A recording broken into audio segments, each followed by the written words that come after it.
God is not a person, it's a presence, and this presence is personified in each of us. Spirituality is not a thing, it's an atmosphere of presence, of goodness, of truth and beauty. It's a sense of moving into that peace and that sense of support that we have, not just from people, but from the entire universe, the entire cosmos. You're being supported by a universe that is unimaginably vast, and as it is intelligent and as it is loving. So once you begin to think in that way and contemplate in that way, you'll begin to find that all the worries and the trials and tribulations that you have, these things start to just slip away, and you feel more relaxed and at home in the world. All of life is evolving along. I say every week, it's evoluting. You are not the same person you were even last week. You don't think of it that way.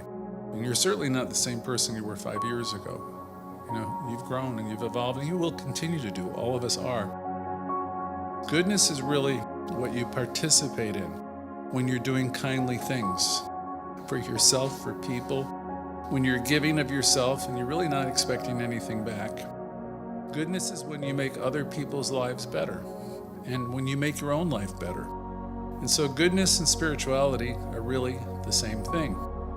If you're good, even if you don't think that you're religious, you are really experiencing goodness and spirituality because they're really the same thing.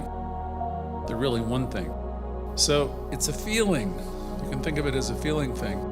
And it gives you a sense of being in the flow of life when you are participating in good. You know when you're doing good things. It feels good to feel good and to give. My teachers used to say, life loves a giver. Wherever you're giving, generally you'll notice you're feeling good. When we talk about truth, most of us look around to find a word or a sentence and say this is true or this isn't true. And then we find that we spend our time arguing with each other about what is true, what is right, and what is wrong. And we form opinions and we get stuck and we get lost. Truth is a clarity about who you are.